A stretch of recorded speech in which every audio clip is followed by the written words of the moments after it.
वो है डेमोक्रेसी। के डेमोक्रेसी पे ऐसे जो है, अगर आ जाता है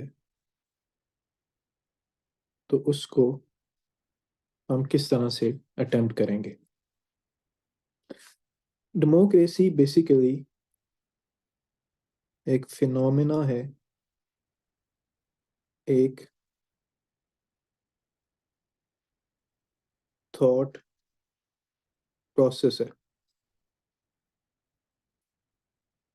जिसको हम तीन स्टेजेस पे देखते हैं। फर्स्टली कि एवरीवन हैज इक्वल रिप्रेजेंटेशन। ठीक है। Second, everyone enjoys equality. History पे मैं नहीं जाऊंगा, क्योंकि हिस्ट्री जो है वो आप सब लोगों ने पढ़ी होगी, वो कोई एज सच रेलेवेंट भी नहीं है। And third and the most important thing जो इसमें आता है, वो ये आता है कि आपके पास जो डेमोक्रेसी का आउटकम है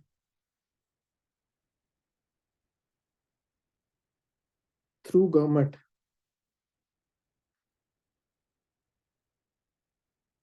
वो फेवरेबल और एक्सेप्टेबल है या नहीं है। अभी मैं एग्जांपल देता हूँ, आपको समझ आएगी इस बात की। फॉर एग्जांपल हम ये कहते हैं कि एक एज अ वोटर, क्या आपके पास ये राइट है कि आप अपने लिए सूटेबल कैंडिडेट्स हैं उसको इलेक्ट कर सकते हैं। क्या माइनॉरिटीज जो हैं वो साइड लाइन तो नहीं है। मतलब जो वोटर है, क्या जो ये प्रोसेस है, इलेक्शन का प्रोसेस है, कि डेमोक्रेसी क्या है बेसिकली, कि everyone has the right to elect their representative, government of the people, by the people, for the people. वो जो ऑफ द पीपल है, क्या उस वोटर के पास राइट्स हैं, इक्वल राइट्स हैं। क्या कोई वोटर लेफ्ट आउट तो नहीं है। ठीक है।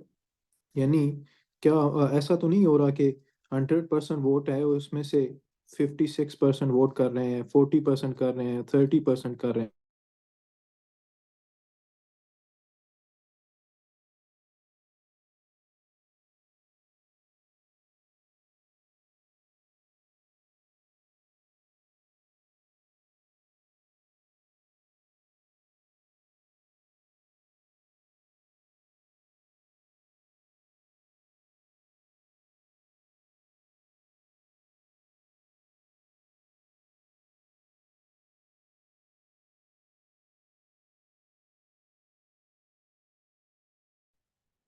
जैसे सेकंड में ये डिस्कनेक्ट हो गया था।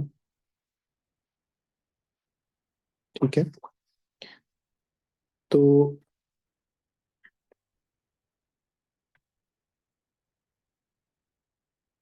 कि क्या जो वोटर है वो, उसका जो टर्न आउट है किसी भी प्रोसेस में, क्या वो सिग्निफिकेंट है या नहीं है। ठीक है। दूसरा, वो जो डिसीजन मेकिंग कर रहा है, डिसीजन मेकिंग कर रहा है, क्या वो एजुकेटेड डिसीजन मेकिंग है या नहीं है। ठीक है। फिर उसके बाद आपके पास जो मोस्ट इम्पॉर्टेंट चीज आती है, क्या तमाम लोग race, ethnicity, gender, irrespective of that, क्या उनकी इक्वल पार्टिसिपेशन है या नहीं है। अगर तो ये पैरामीटर, ठीक है, अगर ये पैरामीटर आपके पास फुलफिल हो रहे हैं कि क्या टर्न आउट अच्छा है, डिसीजन मेकिंग क्या वो एजुकेटेड है, रेस एथनिसिटी है, सो ये सारा का सारा आपके पास अगर फुलफिल हो रहा है, देन एक बड़ा इफेक्टिव आपके पास क्या है कि मैकेनिज्म है कि यानी डेमोक्रेसी जो है वो स्मूथली फंक्शन कर रही है। ठीक है।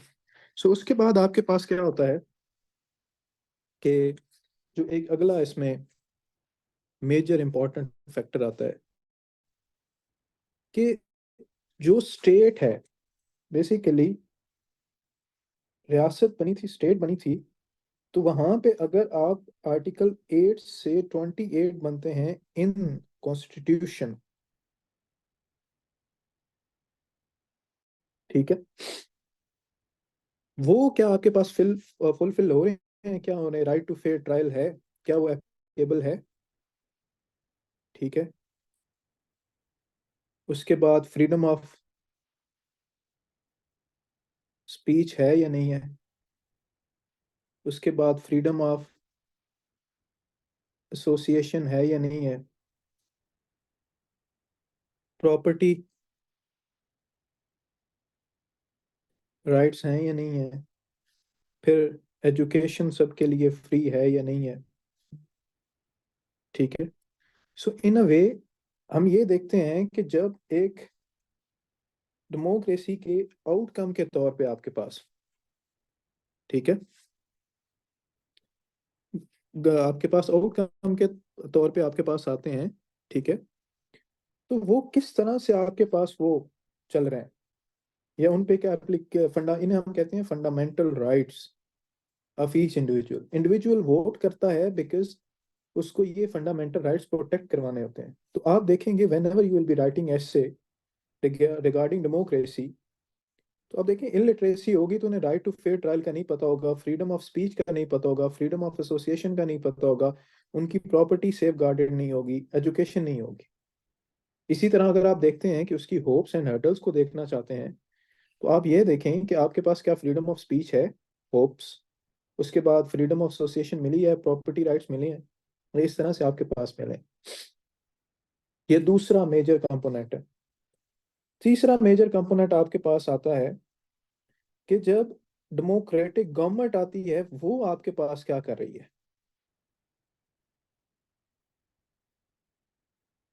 सबसे जो इंपॉर्टेंट कंपोनेंट है डेमोक्रेसी का, वो है डिसेंट्रलाइजेशन ऑफ पावर या अथॉरिटी,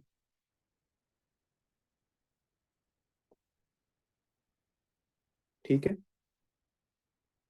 अब डिसेंट्रलाइजेशन ऑफ पावर क्या है कि ये सेंटर है, यहाँ से आपके पास प्रोविंसेस हैं, और ये आपके पास लोकल गवर्नमेंट है। क्या सेंटर ने इख्तियारात दे दिए सूबों को कि आप जो है वो डिसीजन मेकिंग है उसमें आप हिस्सा लो? क्या जो प्रोविंसेस हैं उन्होंने लोकल गवर्नमेंट सिस्टम को एम्पावर किया, यानी इसे हम कहते हैं transfer of decision making power from centre to grass root level, और इसे हम कहते हैं, जो एक टर्म यूज होती है, ग्रास रूट लेवल डेमोक्रेसी, ठीक है। फिर जो आपके पास आता है, जो गवर्नेंस के आपके पास इफेक्टिव गवर्नेंस है, जैसे क्या रूल ऑफ लॉ वहां पे एग्जिस्ट कर रहा है, अकाउंटेबिलिटी है वहां पे, एफिशिएंसी कितनी है पॉलिसी में, और रिस्पॉन्सिवनेस कितनी है। और ये फैक्टर आपको फिर रिलेट करता है, जो एक ब्रॉडर पर्सपेक्टिव एग्जिस्ट करता है, वो है आपके पास पॉलिटिकल पार्टीज का। अब ये देखें कि पॉलिटिकल पार्टीज आपके पास कॉमन पीपल की रिप्रेजेंटेटिव होती है, यानी ये इनमें एक डेमोक्रेसी एग्जिस्ट करती है, फिर with in the political parties एक डेमोक्रेसी एग्जिस्ट करती है आपके पास। यानी क्या वो यहीं से लोग आ रहे हैं यहाँ पे, आके फिर यहाँ पे रिप्रेजेंट हो रहे हैं स्टेट लेवल पे, या पिक एंड चूज हो रहा है? जिससे फॉर एग्जांपल किसी फ्यूडल लॉर्ड ने ठीक है, या फिर डायनेस्टिक पॉलिटिक्स यहाँ पे एग्जिस्ट करती है। सो वो क्या है, अगर वो एग्जिस्ट करती है आपके पास। अब देखिए यहाँ से एक दो चीजें आपको बताता हूँ। एक केस है डेवलपिंग कंट्रीज का। डेवलपिंग कंट्रीज वो थी ज्यादातर, या तो वो कॉलोनियल स्टेट्स हैं, ठीक है। अभी मैं आपको आगे रेफरेंसेस भी दूंगा, इनके कॉलोनियल स्टेट्स हैं जहाँ पे आपके पास जो आज़ादी जिन्होंने हासिल की, इंडिया है, पाकिस्तान है, देन बांग्लादेश है, दूसरी इस तरह की कंट्रीज, अफ्रीकन कंट्रीज हैं। अब वहां पे आपके पास क्या है कि वहां पे जो डेमोक्रेसी है वो still in the process of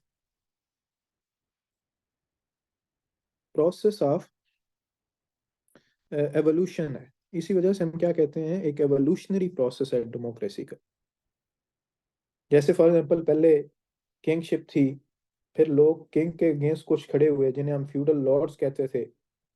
फिर फ्यूडल लॉर्ड्स के अगेंस्ट आपके पास क्या हुआ कि उनके अगेंस्ट कॉमन लोग खड़े हुए। यानी पावर किंग के पास थी, फिर फ्यूडल लॉर्ड्स के पास आई, फिर लोगों के पास आई।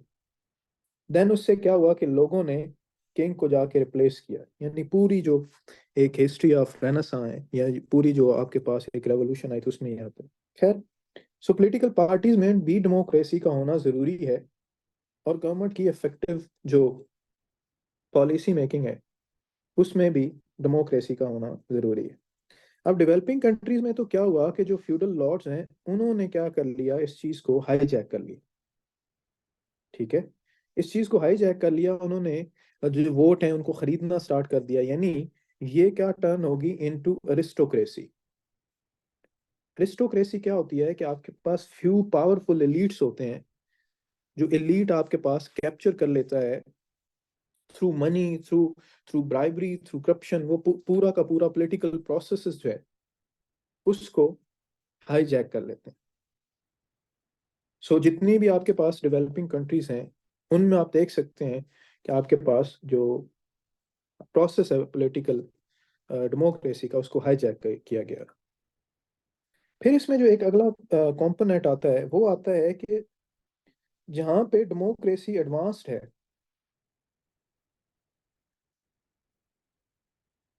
एडवांस है, हम देखते हैं जैसे यूएस है आपके पास, यूके है, फिर इवन फ्रांस है, उसके बाद ईयू है। वहां पे डेमोक्रेसी के अगेंस्ट क्वेश्चंस क्यों हो रहे हैं? ठीक है, लोग चाइना को क्यों एडमायर करते हैं? सो एक नया कंपोनेंट जो आया आपके पास, पहला उसे हम कहते हैं पॉलिटिकल इकोनॉमी। ठीक है, पॉलिटिकल इकोनॉमी क्या होती है? जो इकोनॉमिक फैक्टर्स आपकी पॉलिटिकल डिसीजन मेकिंग को इम्पेक्ट करते हैं। जैसे आपने मार्क्स को पढ़ा होगा, आपने कैपिटलिज्म को पढ़ा होगा। ठीक है, अब कैपिटलिज्म ने आके क्या किया, उसने डेमोक्रेसी को लिंक कर लिया विद इटसेल्फ। ठीक है, डेमोक्रेसी को लिंक कर दिया विद इटसेल्फ। ठीक है, जब डेमोक्रेसी को उसने लिंक कर दिया विद इटसेल्फ, उसमें क्या हुआ कि जो लोग जिनके पास मनी थी, चाहे वो एमएनसीज हैं, आप चाहे वो बड़े बड़े बिजनेसमैन है, या फिर और कोई इन्फ्लुएंशियल प्रेशर ग्रुप है जिसके पास पैसे हैं, उन्होंने इस पूरे प्रोसेस को, डेमोक्रेटिक प्रोसेस को हाईजैक कर लिया। ठीक है, जब हाईजैक कर लिया तो लोगों को ये लगा कि हमारे तो वोट की अहमियत ही नहीं है। यानी हम वोट भी कर रहे हैं, हम सारा कुछ, जैसे यूएस में था तो ना उन्हें, ना पॉवर्टी कम हो रही थी, ना आपके पास अनएम्प्लॉयमेंट कम हो रही थी, ना आपके पास जो और इंडिकेटर है इन्फ्लेशन है वो कम हो रही थी। सो उन्होंने कहा कि ये तो डेमोक्रेसी एग्जिस्ट ही नहीं करती। सो यहाँ से एक नया फिनोमिना आता है जिससे हम कहते हैं पॉपुलिज्म। पॉपुलिज्म क्या था कि एक लीडर आया जो डेमोक्रेटिक नहीं था। उसने कहा कि मैं पॉवर्टी को भी खत्म कर दूंगा, अनएम्प्लॉयमेंट को भी खत्म कर दूंगा, और उसके बाद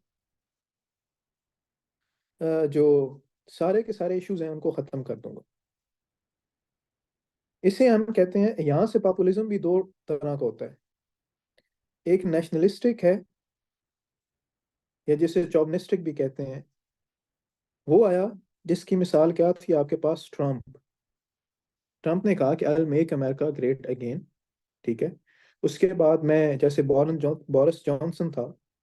अब इन दोनों में आपके पास इकोनॉमिक फैक्टर्स इन्वॉल्व थे, इनकी इकोनॉमीज तबाह हो चुकी थी। सो इन्होंने द आइडिया ऑफ डेमोक्रेसी, जो फंडामेंटल राइट्स है, उन्होंने कहा कि ये सिर्फ और सिर्फ अमेरिका के लोगों के लिए हैं, ये सिर्फ और सिर्फ यूके के लोगों के लिए हैं। यानी जो एक्सक्लूजन है, यानी एक्सक्लूजनरी पॉलिसी लेके आए। फिर एक दूसरी तरह का पॉपुलिज्म आपके पास आता है, वो आता था वो रिलीजियस या ethnic populism. Case in point आपके पास क्या है, मोदी। या फिर फ्रांस में, जो आपके पास फ्रांस इटसेल्फ एक डेमोक्रेटिक कंट्री है। अब उसने क्या किया कि उसने due to fear of those people, उसने, सॉरी, यहाँ पे आके एक्सक्लूजनरी पॉलिसीज अपनाई। यानी रिलीजन की बेस पे उसने कहा कि ये जो मुसलमान हैं, ये सारे के सारे फ्रांस, यहाँ पे इशू सेकुलरिज्म को थ्रेट कर रहे हैं, ये पे दूसरी चीज़ों को थ्रेट कर रहे हैं। So as a result of that इनको एक्सक्लूड करना चाहिए। लेकिन दूसरी साइड पे मोदी का क्या था कि उसने कहा कि हिंदू जो है वो सुप्रीम स्टेट है, सुप्रीम नेशन है। तो मुसलमानों के पास, मुसलमान हैं, मुस्लिम्स हैं, या सिख हैं, इनके पास या फिर दूसरी माइनॉरिटीज हैं, उनको एग्जिस्ट करने का राइट ही नहीं है। ठीक है, वो ले लिया गया वहां से। So as a result of that क्या होता है कि ये भी अगेंस्ट डेमोक्रेटिक स्पिरिट था। इंटरनेशनली हमने देखा, फिर दुनिया में जो डेमोक्रेसी के खिलाफ एक नई वेव आना स्टार्ट हो जाती है। डेमोक्रेसी पे क्रिटिसिज्म आना स्टार्ट हो जाता है कि democracy is not the best form of government. वो सारे इनहेरेंट फैक्टर्स की वजह से था। ठीक है। फिर आके क्या हुआ कि आपके पास जो टेक्नोलॉजी है, जो इंटरनेशनली हम देखते हैं, अब ये इंटरनेशनल स्फेयर में है, उसने डेमोक्रेसी को आके बिल्कुल चेंज कर दिया। आप देखें, टेक्नोलॉजी ने वोटर को किस तरह से इम्पेक्ट किया, उसकी एजुकेशन पे, उसकी पॉलिटिकल पार्टिसिपेशन पे, उसकी प्रेशर ग्रुप जो टैक्टिक्स थे। फिर उसके बाद उसने लेजिस्लेचर पे जो पॉलिसी मेकिंग थी, उसको किस तरह से इसने इम्पेक्ट किया। फिर जो उसके बाद गवर्नेंस है, गवर्नेंस मैकेनिज्म है, उसने आके जो सारे वेरिएबल से किस तरह से इम्पेक्ट किया। तो वो एक उसको कहाँ से ले गया कि आपके पास वर्चुअल स्पेस में डेमोक्रेटिक डिसीजन मेकिंग को ले गया। यानी अब लोग जो है, बजाय इसके कि कंपेन करते, वोटर जो रिप्रेजेंटेटिव्स है कंपेन करते, वो कहाँ पे आते हैं आपके पास, वो उस फेसबुक पे या सोशल मीडिया पे एड्स लगा रहे हैं। ठीक है। जो इससे क्या होता है कि इसके अलग चैलेंजेस हैं, उसके अलग चैलेंजेस हैं। सो इन अ नटशेल, डेमोक्रेसी एक प्रोसेस के थ्रू, एवोल्यूशनरी प्रोसेस के थ्रू इवॉल्व हुई, और ये उसके क्या है आपके पास फंडामेंटल्स। अब अगर हम पाकिस्तान का पॉइंट देखें, तो पाकिस्तान प्राइमरीली एक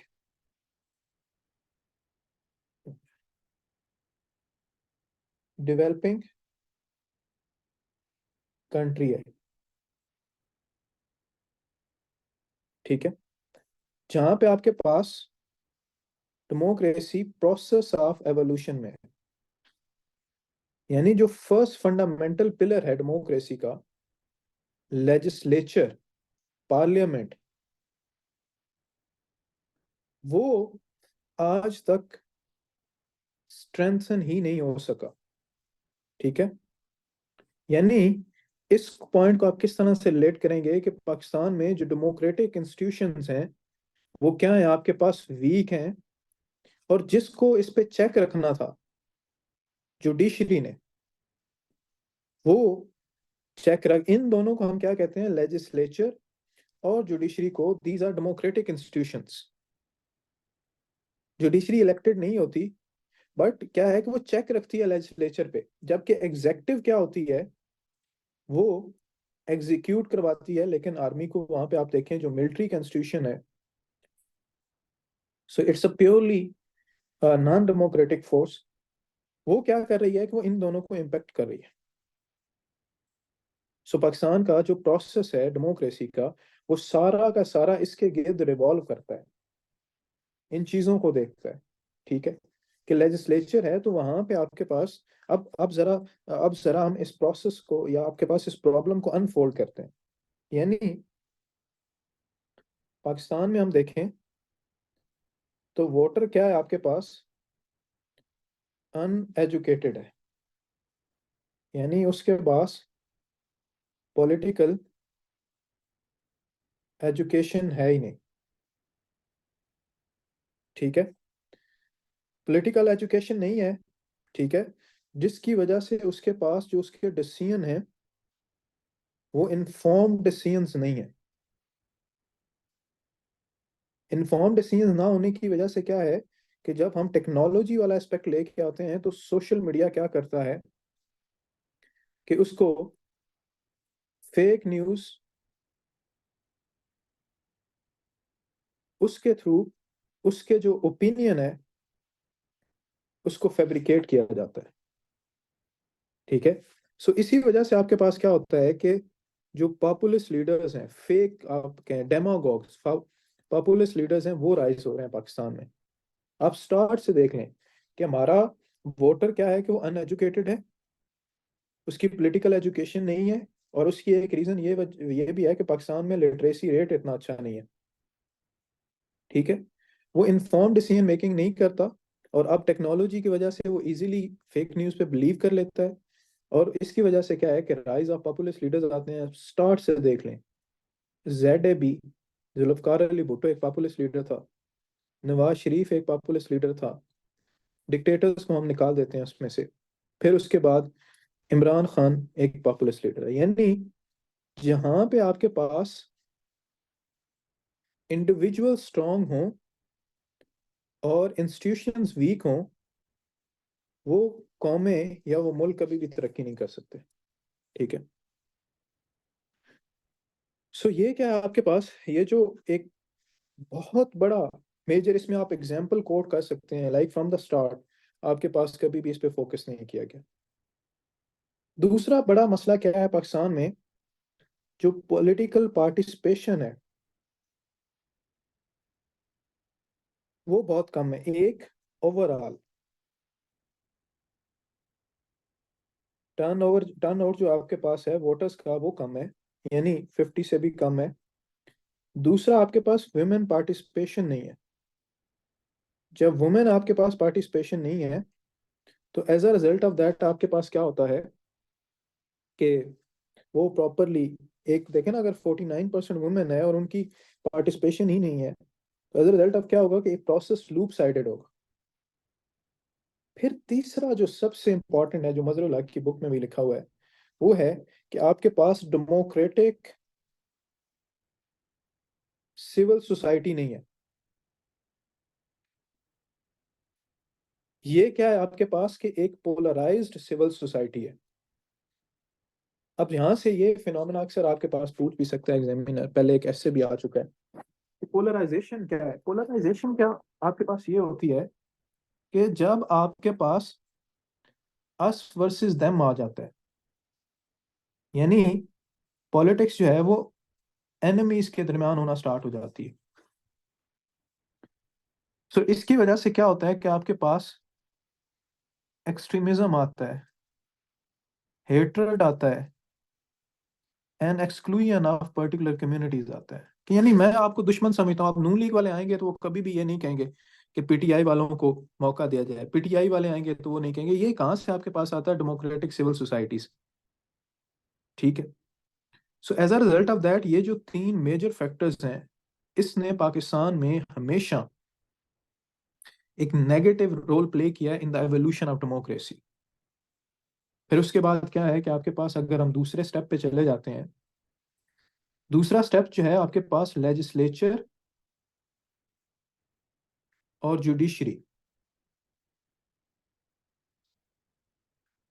इसको हमेशा अंडरमाइन किया है दो चीजों ने। एक, non political parties, democratic political parties, ठीक है। दूसरा, आपके पास जो मिलिट्री है, उसने एक स्मूथ फंक्शनिंग। अब यहाँ से एक मसला क्या होता है, जब नॉन डेमोक्रेटिक पॉलिटिकल पार्टीज आती हैं तो वो पैटर्नेज बेस्ड पॉलिटिक्स करती हैं। पैटर्नेज बेस्ड पॉलिटिक्स क्या होती है कि जैसे कल्चर ऑफ इलेक्टेबल्स है, ठीक है, कि जो बड़े बड़े फ्यूडल लॉर्ड्स आते हैं, माफियाज आते हैं, फिर वो अपने लिए पॉलिसीज बनाते हैं, ठीक है। दूसरी साइड पे अगर मिलिट्री आ रहा है, फ्रीक्वेंट मार्शल लॉज क्या करते हैं कि वो जो देखें, एक गवर्नमेंट आएगी उसमें कुछ खामियां होगी, फिर दूसरी गवर्नमेंट आएगी उसमें कुछ खामियां होगी, तो ये एक सेल्फ, आप कहेंगे इसको कि democracy is a self rectifying process. जब वो रुक जाता है तो आपके पास क्या होता है कि वो एक प्रोसेस चलता ही नहीं है। So as a result of that क्या होता है कि डेमोक्रेसी की जो फंक्शनिंग है वो स्मूथ नहीं रहती, ठीक है। सो ये आता है। फिर जुडिशरी को आप देख लें कि जुडिशरी जो है वो एक इफेक्टिव चेक नहीं रख रही है आपके पास। किस में? फंडामेंटल राइट्स को प्रोटेक्ट करने में नहीं हो रहा आपके पास। और दूसरा, जो लेजिस्लेचर है उस पे उसका चेक नहीं है। लेजिस्लेचर उस टाइम तक इफेक्टिवली फंक्शन करेगा जब तक आपके पास उस पे जो चेक है वो नहीं होगा, ठीक है। अगर वो चेक आपके पास नहीं होगा तो वो प्रॉपरली फंक्शन ही नहीं करेगा। सो जुडिशरी जो है उसका रोल आप देख सकते हैं, अभी भी आप देख सकते हैं इन रीसेंट क्राइसिस, ठीक है। उसके बाद आप हिस्टोरिकली भी देख सकते हैं कि किस तरह से जुडिशरी ने अंडरमाइन किया है द प्रोसेस ऑफ डेमोक्रेसी। यानी यहाँ से आप एग्जांपल दे सकते हैं कि डॉक्ट्राइन ऑफ नेसेसिटी, यानी ज़रूरत की बुनियाद पे जो फैसले किए जाते हैं वो आपके पास क्या है, इस has never been dead. Symbolically dead होता है, but after every few years it comes up with a new new thing. फिर उसके नीचे आप एग्जांपल दे देते हैं, ठीक है। उसके बाद क्या है आपके पास कि ये जब प्रोसेस चलता है, ये प्रोसेस आपके पास चल के, ये जो लेजिस्लेचर और जुडिशरी वाला इसमें इश्यूज आते हैं, तो वहां पे आपके पास क्या होती हैं, डेमोक्रेटिक गवर्नमेंट गवर्नमेंट्स फेल हो जाती हैं दो चीजों पे, जो मॉडर्न कॉन्सेप्ट है ह्यूमन डेवलपमेंट पे। पहला, ह्यूमन डेवलपमेंट क्या है कि अच्छी एजुकेशन होनी चाहिए, हेल्थ फैसिलिटीज होनी चाहिए, और जेंडर इक्वालिटी होनी चाहिए। जब एजुकेशन नहीं होगी तो लोग वही इल इन्फॉर्म्ड डिसीजन करेंगे, हेल्थ नहीं होगी तो लोगों का ट्रस्ट, इसकी वजह से क्या होगा कि आपके पास एक ट्रस्ट डेफिसिट आ जाएगा, ठीक है। ट्रस्ट डेफिसिट आ जाएगा between the voter and the state, not the representatives, ठीक है। और उसको फिर क्या होगा कि वो एक्सप्लॉइट करेंगे। और दूसरी साइड पे आपके पास क्या होता है कि गवर्नेंस, जैसे अकाउंटेबिलिटी है, वो खत्म हो जाएगी। उसके बाद आपके पास जो करप्शन है वो ज्यादा हो जाएगी आपके पास। फिर उसके बाद आपके पास रूल ऑफ लॉ नहीं रहेगा। फिर उसके बाद आपके पास जो रिस्पॉन्सिवनेस है वो नहीं रहेगी। और डेमोक्रेसी क्या हो जाएगी, it will become merely symbolic thing. यानी सिर्फ नाम की डेमोक्रेसी रह जाएगी, बाकी सारा का सारा आपके पास क्या हो जाएगा, खत्म हो जाएगा। सो अगर हम ये कहते हैं कि हमें डेमोक्रेसी को अच्छा करना है या इफेक्टिव आपके पास डेमोक्रेटिक डेमोक्रेसी इवॉल्व करे, अच्छे से इवॉल्व करे, तो आपके पास क्या हो जाएगा कि हमें इन सारी चीज़ों, वोटर से लेकर, हमें इंस्टीट्यूशन से लेकर, इन सारे पे काम करना पड़ेगा। यानी वोटर एजुकेशन होनी चाहिए, पॉलिटिकल पार्टिसिपेशन अच्छी होनी चाहिए, जेंडर पार्टिसिपेशन होनी चाहिए, लेजिस्लेचर को रोल अदा करना चाहिए, ठीक है। फिर उसके बाद डिसेंट्रलाइजेशन ऑफ अथॉरिटीज होनी चाहिए, यानी फेडरेशन और प्रोविंसेस के दरमियान होना चाहिए। फिर आपके पास क्या है कि लोकल गवर्नमेंट जो है वो आपके पास स्ट्रॉन्ग होना चाहिए। सो इन इन अ वे, अगर हमने डेमोक्रेसी को स्ट्रेंथन करना है तो हमें इन सारे प्रोस्पेक्ट्स को देखना पड़ेगा। हमें इन सारे प्रोस्पेक्ट्स को देखना पड़ेगा। अगर हम कहते हैं कि एजुकेशन किस तरह से कर सकती है, सो एजुकेशन सारे के सारे, यानी हम कहते हैं कि इलिटरेसी होगी तो अकाउंटेबिलिटी नहीं होगी, करप्शन होगा, रूल ऑफ लॉ नहीं होगा, रिस्पॉन्सिवनेस नहीं होगी, अकाउंटेबल नहीं ठहरा पाएंगे। सो ये सारे के सारे, अब दीज आर द डोमेन्स जिसकी मैंने आपको कुछ बुक्स की समरीज भी भेजी हैं, कुछ मैं आपको और भी एक दो रिसर्च पेपर्स भी भेजूंगा जहां से आपने इन चीजों को देखना है। So what ever comes in the domain of democracy, education का लिंक पूछेगा, ह्यूमन डेवलपमेंट का पूछेगा, या डिजिटल डेमोक्रेसी है, या पॉपुलिज्म किस तरह से चैलेंज कर रहा है, तो आपने इन डोमेन्स में रहना है और मटेरियल आपने उसको रिलेट करते जाना है। सो जैसे फॉर एग्जांपल मैं आपको एक ऐसे हम कर भी लेते हैं, democracy, the future of democracy, हम ये कर। अब हम इसको किस तरह से कहेंगे कि व्हाट आर द पॉजिटिव्स। आप उन सारे वेरिएबल्स में से one by one, one two, voter से लेकर आपके पास जेंडर से लेकर, इंस्टीट्यूशन से लेकर, यानी इंस्टीट्यूशन में भी डिसेंट्रलाइजेशन, वो सारा देख के, फिर उसके बाद आप पॉलिसीज में देखेंगे, वो देख के role of non democratic forces, वो देखेंगे कि क्या इसमें से कौन सी ऐसी चीजें पॉजिटिव हैं। जैसे पाकिस्तान का जो वुमेन पार्टिसिपेशन इंक्रीज हुई है, इफेक्टिव सिविल सोसाइटी है due to the role of social media, ठीक है, इफेक्टिव सिविल सोसाइटी है, रोल ऑफ सोशल मीडिया। फिर उसके बाद आपके पास 3 कंसेक्टिव इलेक्शंस हुए हैं, ठीक है, 3 कंसेक्टिव इलेक्शंस हुए हैं, ठीक है। उसके बाद क्या है कि आपके पास पॉलिटिकल कल्चर जो है वो डेवलप हो रहा है। फिर उसके बाद आपके पास क्या है कि आप ये कह सकते हैं कि लेजिस्लेचर और जुडिशरी तो स्ट्रांग नहीं है, but media as a fourth pillar has acting as a check on legislature and judiciary. Now virtual accountability हो रही है। फिर उसके बाद आप कहें कि 18 अमेंडमेंट एक अच्छा स्टेप है, ठीक है। ये सारे आप पॉजिटिव्स कहेंगे। फिर नेगेटिव्स में आप किस तरह से देखेंगे कि नेगेटिव्स में आप बताएंगे कि जी आपकी सिविल मिलिट्री जो रिलेशन नॉन डेमोक्रेटिक फोर्सेस हैं, दे आर स्टिल देयर। फिर इसमें आप बुक के रेफरेंसेस, जो मैंने आपको एक डॉक्यूमेंट चैट जीपीटी से आपके लिए इकट्ठा किया था, उसको आप दे दें। फिर उसके बाद क्या है कि आपके पास जो फेक न्यूज़ या फेक एक पब्लिक ओपिनियन है, प्रेशर ग्रुप्स हैं, वो एग्जिस्ट करते हैं। फिर पाकिस्तान की डेमोक्रेसी जो है अरिस्टोक्रेटिक इन नेचर है, यानी फ्यूडल लॉर्ड्स उन्होंने किया हुआ है। उसके बाद आपके पास आ जाता है जो और भी इसके इश्यूज हैं, आप उनको पढ़िएगा, देखिएगा। अब इसमें क्या है कि अब यहाँ से आपके पास फॉर एग्जांपल मैं कहता हूँ कि एजुकेशन क्यों ज़रूरी है डेमोक्रेसी के लिए। ये आप वेरिएबल, वेरिएबल 1, वेरिएबल 2, वेरिएबल 3, या डिजिटल डेमोक्रेसी किस तरह से बन गई है, सोशल मीडिया और पब्लिक ओपिनियन वो किस तरह से शेप हो रहा है, तो आप कहेंगे कि वुमेन पार्टिसिपेशन इस तरह से सोशल मीडिया से आ रही है, इलेक्शन पे इस तरह से इम्पेक्ट कर रहा है, सिविल सोसाइटी पे ये इम्पेक्ट कर रहा है, पॉलिटिकल कल्चर पे ये इम्पेक्ट है, इंस्टीट्यूशंस पे ये इम्पेक्ट है। सो इन अ वे आपने क्या करना है कि अब सारी की सारी जो डोमेन्स हैं, आपने उसको इस तरह से करना है। कोई भी डेमोक्रेसी पे ऐसे आएगा तो आपने उसकी हिस्ट्री बिल्कुल नहीं लिखनी, ठीक है।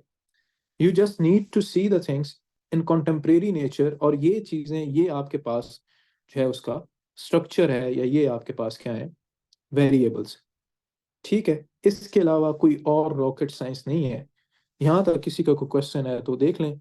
अब आपने काम ये करना है कि मैं आपको जो कुछ रीडिंग मटेरियल अभी शेयर करूंगा अभी क्लास के बाद, तो आपने जो नेक्स्ट क्लास है उसमें जितने भी पास पेपर में एसेज आए हैं, या कोई भी आपको डोमेन लगती है कि दिस इज द डोमेन, ठीक है, उस पे आपने ब्रेनस्टॉर्मिंग करनी है और 3 जो है एटलीस्ट आउटलाइंस बनानी है, जो कि जिनका टाइटल डिफरेंट होना चाहिए, या जो आपके पास होना चाहिए। कोई क्वेश्चन है तो पूछ लें, नहीं तो दैट्स इट फॉर टुडे। इसकी जो सारी की सारी रेफरेंसेस हैं वो उस आपके पास जो एक डॉक्यूमेंट शेयर किया उसमें है, और एक सैंपल मैंने आपके साथ शेयर किया है कि अगर इस तरह से आ जाती है तो आपकी आउटलाइन किस तरह से होनी चाहिए। हाँ ये है कि इसमें एक दो फिलोसफर्स को देख लीजिएगा, कि एक दो फिलोसफर्स को इंक्लूड इंक्लूड कर लीजिएगा कि डेमोक्रेसी पे उनके क्या व्यूज हैं। जैसे आपके पास प्लेटो है, या फिर अरिस्टोटल है, या कोई और है। ठीक है जी, कोई क्वेश्चन है तो पूछ लें जी।